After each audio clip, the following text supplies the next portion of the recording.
Hello friends, எல்லாருக்கும் வணக்கம். Welcome to my channel. இன்றைக்கி நம்ம இந்த வீடியோவில் பார்க்க போகிறது அதிசயமாக எங்கள் வீட்டில் சங்குப்பூ விதை ரொம்ப நாளுக்கு முன்னாடி நான் போட்டிருந்தேன். இது எங்கள் அம்மா உயிரோடு இருந்தப்போ கிட்டத்தட்ட இது போட்டு ஒரு வருஷத்துக்கு மேலே ஆயிருக்கும்னு நினைக்கிறேன். ஸோ அது வீட்லேயே பார்த்திங்கன்னா கார் பார்க்கிங்கில் ஒரு இடத்துல நாங்கள் போட்டு வச்சுருந்தோம்.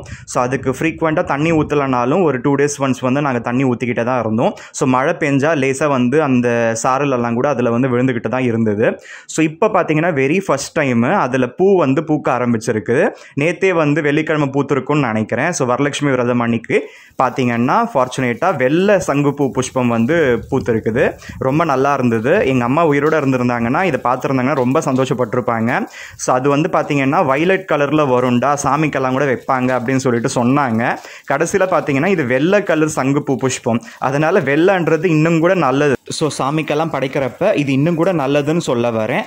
அது மட்டும் இல்லாமல் மகாலட்சுமி தேவிக்கு ரொம்பவும் பிடிச்ச கலர் பார்த்திங்கன்னா வெள்ளை கலர். அதனால தான் ஸ்வேதாம்பரதரே தேவி நானாலங்கார பூஜைத்தேன்னு சொல்லிட்டு பாடி வச்சுருக்காங்க.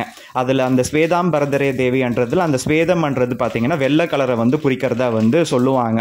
ஸோ எனக்கு தெரிஞ்ச வரையும் நான் சொல்லிக்கிட்டு இருக்கேன். அதனால தான் நேற்று பார்த்திங்கன்னா எனக்கு தெரிஞ்சோ தெரியாமலையோ நான் தலைக்கு குளித்து நான் ரெடி ஆகிட்டு நான் வெளியில் போக வேண்டியதாக இருந்தது. கடைசியாக பார்த்தா அது வெள்ளிக்கிழமைன்னு தெரியும், ஆனால் அது வரலட்சுமி விரதம்ன்றது எனக்கு தெரியாமையே நான் குளிச்சிருந்தேன். ஸோ இந்த மாதிரி ஒரு சில விஷயம் எல்லாமே நம்மளை அறியாமையே நம்ம செஞ்சுடுவோம். அது அந்த கடவுளோட அந்த இச்சை இருந்ததுனால தான் நான் நேற்று தலைக்கு குளிச்சுட்டு நான் ரெடியாக இருந்தேன். ஸோ ரெடி ஆகிறப்ப தான் எனக்கு தெரிய வந்தது இன்றைக்கி வரலட்சுமி நோம்பு போலடா அப்படின்னு சொல்லிட்டு. அதனால் எனக்கு பிடிச்ச மாதிரி நான் ஒயிட் கலர் ஷர்ட்டு தான் நான் நேற்று போட்டிருந்தேன். அது மட்டும் இல்லாமல் வெளியில் எங்கேயாவது கோயில் போயிட்டு வரணும்னு சொல்லிட்டு தோணுச்சு. அதனால தான் அந்த ஜெகநாதர் கோயிலுக்கு நான் போயிருந்தேன். திருமழிசை ஆழ்வார் பிறந்த ஊரான திருமழிசையில் இருக்குது. ஆனாலும் பார்த்தீங்கன்னா அங்கே சாமி பார்க்க முடியல. கடைசியில் பார்த்தீங்கன்னா நுங்கம்பாக்கம் போயிருந்தேன். நுங்கம்பாக்கம்ல ஒரு பெருமாள் கோயில் இருக்குது. அங்கே சாமியையும் தாயாரையும் நான் சேவிச்சுக்கிட்டு தான் நான் நேற்று வந்திருந்தேன். இன்றைக்கி பார்த்திங்கன்னா மோட்டர் தண்ணி இருக்குமோ இருக்காதோன்னு தெரியல, அதனால் கரண்ட் ஆஃப் ஆகிட போகுது, மழை வர மாதிரி வேறு இருக்குது அப்படின்னு சொல்லிட்டு நான் மோட்டர் ஆன் பண்ணியிருந்தேன்.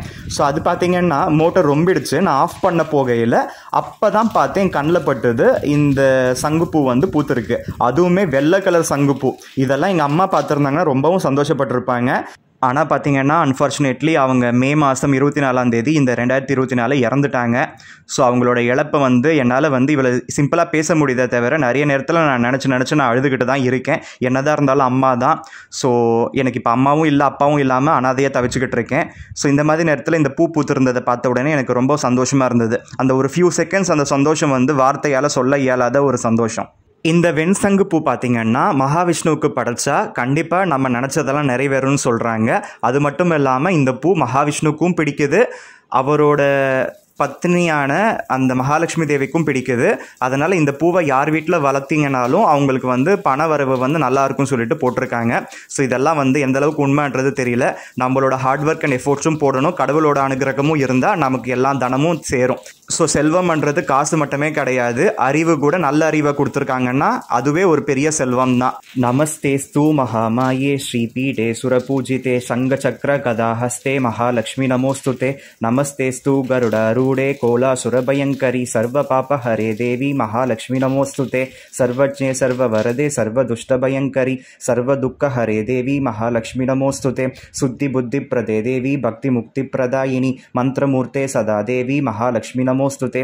ஆத்யந்தரகிதே தேவி ஆதிசக்தி மகேஸ்வரி யோகஜ்ஞே யோக சம்பூதே மகாலட்சுமி நமோஸ்துதே. ஸ்தூல சூக்ஷ்ம மகாரௌத்ரே மகாசக்தி மகோதரே மகாபாப ஹரே தேவி மகாலட்சுமி நமோஸ்துதே. பத்மாசனஸ்திதே தேவி பரபிரம்மஸ்வரூபிணி பரமேசி ஜெகன்மாதா மகாலட்சுமி நமோஸ்துதே. ஸ்வேதாம்பரதரே தேவி நானாலங்கார பூஜிதே नानालंकार शोभिते जगस्थिते जगन्माता महालक्ष्मी नमोस्तुते. महालक्ष्मी अष्टकस्तोत्रम यत्पठे भक्तिमान् नरः सर्वसिद्धिमवाप्नोति राज्यं प्रप्नोति सर्वतः. एककाल भवेन् नित्यं महापापविनाशनं द्विकालं यत्पठे नित्यं धनधान्यसमन्वितः. त्रिकालं यत्पठे नित्यं महाशत्रुविनाशनं. महालक्ष्मी भवेन् नित्यं प्रसन्ना वरदा शुभः. இந்த ஸ்லோகம் பார்த்தீங்கன்னா நான் ஸ்கூல் படிக்கிற டைம்லலாம் நான் நிறையவே படித்த ஞாபகம் இருக்குது. அதை நான் இந்த நேரத்தில் நான் இங்கேயும் நான் படித்து காமிச்சிருக்கேன். இது ஆரம்பிக்கிறப்பவே இந்திர உவாச்சான்னு ஆரம்பிக்கும். அதனால் இந்த ஸ்லோகத்தை சொன்னது பார்த்தீங்கன்னா இந்திரன் சொல்லிட்டு நமக்கு தெரிய வருது. ஸோ இந்திரன் மகாலட்சுமி தேவியை வணங்குறதுக்கு இந்த ஸ்லோகத்தை பயன்படுத்தியிருக்காரு. இந்த ஸ்லோகத்தை நம்ம கூட பயன்படுத்தினா நமக்கும் பார்த்தீங்கன்னா அறிவு செல்வம், தனச்செல்வம் எல்லாம் கூட சேரும் சொல்லிட்டு நம்ம நம்புவோம். என்னடா ஒரு ஆம்பளை பையனாக இருந்துக்கிட்டு மகாலட்சுமி தேவியை பற்றி பேசுகிறான், வெள்ளிக்கிழமை தலைக்கு குளிச்சதை பற்றி பேசுறான், இந்த மாதிரி மகாலட்சுமி தேவி ஸ்தோத்திரம் எல்லாம் சொல்றான்னு சொல்லிட்டு நினைச்சுக்காதீங்க. ஸோ கடவுள்ன்றது எல்லாருக்குமே பொதுவான ஒரு விஷயம்தான். அதனால நான் சிவபெருமானை வணங்கினதை விட, மகாவிஷ்ணுவை வணங்கினதை விட, லலிதா தேவியை, இந்த மாதிரி மகாலட்சுமி தேவியை, சரஸ்வதி தேவியெல்லாம் வணங்கினது தான் அதிகம். அதனால எனக்கு இந்த லலிதா சகஸ்ரநாமம் படிக்கிறது, இந்த மாதிரி லக்ஷ்மி அஸ்தோத்திரம் படிக்கிறது, இந்த லக்ஷ்மி அஷ்டகம்னு சொல்லுவாங்க, இது இப்போ நான் படிச்சு காமிச்சேன் இல்லையா, இதெல்லாம் படிக்கிறது தான் எனக்கு ரொம்பவும் பிடிக்கும். இதை நான் ஸ்கூல் படிக்கிற டைம்லேயே ஃபாலோ பண்ண ஒரு விஷயம் தான். அதை மறுபடியும் நான் ரீகலெக்ட் பண்ணி நான் இங்கே இந்த வீடியோவில் நான் உங்களுக்கு காமிச்சிருக்கேன். அவ்வளோதான். இதெல்லாமே ரொட்டீன் தான். இதில் ஒன்றும் மாற முடியாது, மாற்றவும் முடியாது. அது மட்டும் இல்லாது எனக்கும் மகாவிஷ்ணுவை ரொம்பவும் பிடிக்கும். ஏன்னா அந்த துருவன் கதையிலெல்லாம் கூட பார்த்தீங்கன்னா துருவனை அசசியாக எடுத்து மடியில் உட்கார வச்சுப்பார். பிரகலாதனை நிறைய நேரத்தில் கஷ்டத்தில் காப்பாற்றினதும் அவர் தான். அதனால் இந்த மகாவிஷ்ணுவோட கதைங்களெல்லாம் கேட்டு கேட்டு பார்த்து எனக்கு மகாவிஷ்ணுவும் ரொம்பவும் பிடிக்கும். அதே போல் நம்ம மனசு நிம்மதியாக இருக்கணும், நமக்கு கெட்ட சிந்தனைகள்லாம் வரக்கூடாது, நல்ல அறிவு வேணும், அதே போல் பொருளும் சேரணும், காசும் சேரணும்னா மகாலட்சுமி தேவியோட அருளும் நமக்கு தேவை. அது நம்ம வீட்லேயும் நம்ம மனசுலேயும் மகாலட்சுமி தேவி ஆட்சி புரிந்தாங்கன்னா அந்த ஒரு நிம்மதி, அந்த ஒரு தெளிவு கண்டிப்பாக எல்லாருக்குமே விளங்கும். அப்படி இல்லைன்னா மூதேவி தான் வாசம் செய்வாங்க. அதனால் மகாலட்சுமி தேவியை நம்ம வீட்லையும் நம்ம மனசுலையும் வாசம் செய்ய வைக்கணும். அதுக்கேற்ற மாதிரி நம்மளும் சுத்தபத்தமாக இருக்கணும், மனசளவில் சுத்தமாக இருக்கணும். நீங்கள் ஜஸ்ட்டு குளிக்கிறது மட்டும் சுத்தம் கிடையாது, மனசளவுலையும் யாருக்கும் எந்த தீங்கும் நினைக்காம அப்படி இருந்தால் கூட மகாலட்சுமி தேவி உங்கள் மேலே பார்த்தீங்கன்னா அருள் புரிவாங்கன்னு சொல்லிட்டு நான் நம்புகிறேன். ஸோ அதே போல தான் பிரகலாதனுக்கு மகாவிஷ்ணு எவ்வளோ பிரீத்தியோ, அதாவது பிரகலாதரோட பேரன் இருக்கார் இல்லையா, அவர் தான் பார்த்தீங்கன்னா பலி சக்கரவர்த்தி.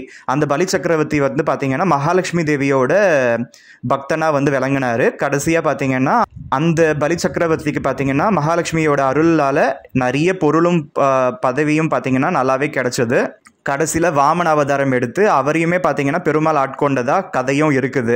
அதனால் பார்த்தீங்கன்னா மனசளவுலேயும் நீங்கள் ஒசந்து இருக்கணும், ஸோ பொருளாதாரத்துலேயும் நீங்கள் ஒசந்து இருக்கணும். மற்றவங்க எல்லாரும் உங்களை பார்த்து ஆச்சரியப்படுற அளவுக்கு நீங்கள் வாழணும்னா, நீங்கள் அந்தளவுக்கு சொஃபஸ்டிகேஷனாக இருக்கணும்னா, ஸோ உங்களுக்கு மனசளவுலேயும் சொஃபஸ்டிகேஷன் தேவை, ஸோ வாழ்க்கையிலையும் சொஃபஸ்டிகேஷன் தேவை. இது எல்லாத்துக்கும் நீங்கள் என்ன செய்யணும்னா இந்த மகாலட்சுமி தேவியை வணங்கணும். ஸோ அதனால் இதெல்லாமே நான் ஃபாலோ பண்ணது, இப்போ ஃபாலோ பண்ணிக்கிட்டு இருக்க ஒரு சில விஷயம். அதனால தான் உங்கள் எல்லாருக்கூடயும் நான் இதை ஷேர் பண்ணிக்கிட்டேன். ஸோ இந்த வீடியோவில் சொன்ன தகவல்கள் எல்லாமே உங்கள் எல்லாருக்கும் பிடிச்சிருந்தா மறக்காமல் இந்த வீடியோவுக்கு லைக் பண்ணுங்கள், உங்கள் ஃப்ரெண்ட்ஸ் அண்ட் ஃபேமிலி மெம்பர்ஸ்க்கு ஷேர் பண்ணிக்கோங்க. மேலும் இது போன்ற தகவல்கள் எளிதில் பெற நம்ம சேனல் கீழே இருக்க அந்த ரெட் கலர் சப்ஸ்கிரைப் பட்டனை சப்ஸ்கிரைப் செஞ்சுக்கோங்க. பக்கத்தில் ஒரு பெல் பட்டன் வரும், அதில் ஆல் நோட்டிஃபிகேஷன் வர மாதிரி கிளிக் பண்ணி வச்சுக்கோங்க. அப்போ தான் நான் இந்த சேனலில் வீடியோஸ் போடுறப்ப உங்களுக்கு இன்ஸ்டன்ட் அப்டேட்ஸ் வந்துக்கிட்டே இருக்கும். நீங்களும் மறக்காமல் நம்மளோட வீடியோஸை பார்ப்பீங்க. So see you with another interesting video. Until then, have a great day. Bye bye.